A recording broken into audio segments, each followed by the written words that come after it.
છોટાઉદેપુરથી સમાચાર મળ્યા છે કે જિલ્લાના પુનિયાવાટ ખાતે ડેડિયાપાડાના ધારાસભ્ય ચૈતર વસાવાની જંગી જાહેર સભા યોજાઈ હતી। ગુજરાત જોડો અભિયાન અંતર્ગત યોજાયેલી આ સભામાં વરસતા વરસાદ વચ્ચે પણ ભારે મેદની ઉમટી પડી હતી। લોક સમર્થન સાથે ધારાસભ્ય ચૈતર વસાવાનો ભવ્ય આવકાર કરવામાં આવ્યો હતો અને આ સભામાં છોટાઉદેપુર તાલુકા પંચાયતના કારોબારી અધ્યક્ષ રાજેશભાઈ રાઠવા સહિત આશરે 7000 કાર્યકરોએ આમ આદમી પાર્ટીમાં જોડાણ કર્યું હતું। રાજેશભાઈ રાઠવાએ ગત રોજ ભાજપમાંથી રાજીનામું આપ્યું હતું અને આજ રોજ ધારાસભ્ય ચૈતર વસાવાની હાજરીમાં આમ આદમી પાર્ટીમાં વિધિવત જોડાયા હતા। સભા દરમિયાન ધારાસભ્ય ચૈતર વસાવાએ ભાજપ સરકાર પર ભ્રષ્ટાચાર અને ગેરનીતિના આક્ષેપો કરતા પ્રજાને ડર અને ભય છોડીને નવો વિકલ્પ પસંદ કરવાની અપીલ કરી હતી। આ પ્રસંગે લોકસભામાં ઉમટી પડેલી ભીડ અને વરસાદ વચ્ચેનો ઉત્સાહ લોક ચર્ચાનો વિષય બન્યો હતો। આજે ગુજરાત જોડો અભિયાન અંતર્ગત છોટાઉદેપુર જિલ્લાના પુનિયાવાડ ખાતે જનસભા મળી। આ જનસભામાં અહીંના તમામ આગેવાનો અને તમામ લોકો હાજર રહ્યા। ખાસ કરીને આ વિસ્તારના આગેવાન અને પૂર્વ તાલુકા પંચાયતના પ્રમુખ, હાલના છોટાઉદેપુર તાલુકા પંચાયતના કારોબારી અધ્યક્ષ એવા રાજેશભાઈ રાઠવા અને એમના 7000 જેટલા કાર્યકરો આજે આમ આદમી પાર્ટીમાં જોડાયા છે અને આવનારા દિવસોમાં જે ભારતીય જનતા પાર્ટીના 30 વર્ષના શાસનમાં એની જનતાને માત્ર ભય, ભૂખ અને ભ્રષ્ટાચારનો અનુભવ થયો છે એને અહીંથી નાબૂદ કરવા માટે અમે સૌ સાથે મળીને પરિવર્તનની યાત્રામાં આગળ વધીશું અને આવનારા દિવસોમાં છોટાઉદેપુર તાલુકા, જિલ્લા પંચાયત અને નગરપાલિકાની તમામ બેઠકો પર આમ આદમી પાર્ટીના કર્મનિષ્ઠ આગેવાનો ચૂંટણીઓ લડશે અને તમામ પ્રકારની મહેનત કરીને તમામ તાલુકા પંચાયતો અને જિલ્લા પંચાયત આમ આદમી પાર્ટીની બને એવા અમે સૌ સાથે મળીને પ્રયાસો કરીશું। ચેતરભાઈ, ખાસ કરીને જે રાજેશભાઈ જોડાયા, કેટલા કાર્યકર્તાઓને લઈને જોડાયા અને કોઈ એની સાથે વાત થઈ છે? આગામી દિવસોમાં વિધાનસભાની ચૂંટણી પણ આવે છે, તાલુકા પંચાયતની પણ ચૂંટણી આવે છે, કોઈ માંગ સાથે તેઓ આમ આદમી પાર્ટીમાં આવ્યા છે કે આજે રાજેશભાઈ જે જોડાયા છે, જેમના જોડાવાથી છોટાઉદેપુર જિલ્લામાં એક યુવાઓમાં જોમ અને જુસ્સો આવ્યો છે। પોતે જે પ્રકારે ભારતીય જનતા પાર્ટીમાં હતા અને પોતાના નેતાઓને એમણે વરવી વાસ્તવિકતા બતાવી કે ભાઈ અહીંયા ભ્રષ્ટાચાર થાય છે, બહારની એજન્સીઓ ગુજરાત પેટર્ન હોય, એટીવીટી હોય, મનરેગા હોય, નલ સે જલ હોય, એમાં કૌભાંડો કરે છે અને એમનો અવાજ દબાવવા માટે એ લોકોએ ઘણીવાર પ્રયત્નો કર્યા પણ એમને લોક સેવા કરવા અને લોકહિતના કાર્ય કરવાનો એમનો ઉત્સાહ છે। એમના જોડાવાથી અમારી ટીમ ખૂબ સારી મજબૂત બની છે અને આવનારા દિવસોમાં સાથે રહીને આગળ વધીશું।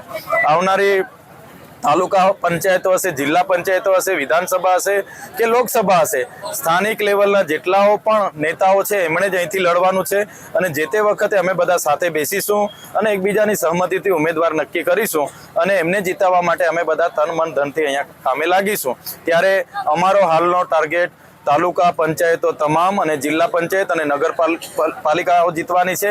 સાથે સાથે આજે રાજેશભાઈ અમારી સાથે જોડાયા છે, કામની રાજનીતિ એમણે જોઈ।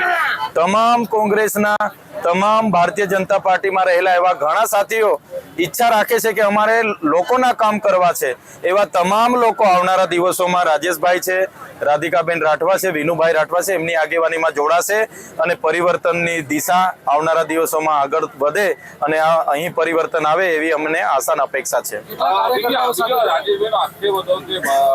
એમની વાત સાંભળવા નથી આવતી।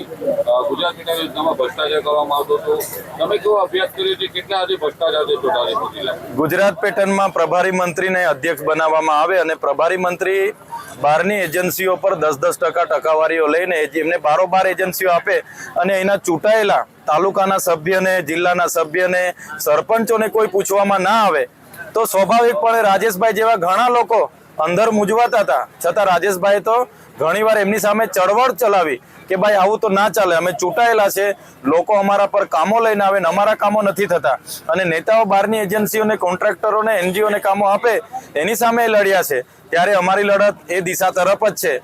આવનારા દિવસોમાં તમે જોઈ શકો છો અહીંયા ડીએમએ ફંડ હોય, અહીંનું ખાણ ખનીજ વિભાગની રેતી ચોરી હોય કે આ વિસ્તારમાં હાપેશ્વર યોજના હોય કે નલ સે જલ યોજના હોય કે જેતપુરથી છોટાઉદેપુરના બ્રિજનું કામ હોય, તમામ મોરચે અમે બધા જ લોકો સાથે મળીને સરકાર સામે ઉતરીશું અને છોટાઉદેપુરની જિલ્લાની જનતાને સુખાકારીની યોજનાઓનો લાભ સીધો ડાયરેક્ટ મળે એવા અમે તમામ પ્રયાસો કરીશું. કેટલા કાર્યકર્તાઓ સાથે રાજેશભાઈ રાઠોડ કેટલા કાર્યકર્તાઓ સાથે છોટાઉદેપુર જિલ્લામાં તમે જોયું હશે, બોડેલીમાં નકલી સિંચાઈની આખી કચેરી પકડાઈ, મનરેગાનું કૌભાંડ પકડાયું, બચુભાઈ ખાબડની તપાસ ચાલતી હતી પણ એમના છોકરાઓના નામ આવ્યા, એમાં છોટાઉદેપુરમાં બંધ થઈ.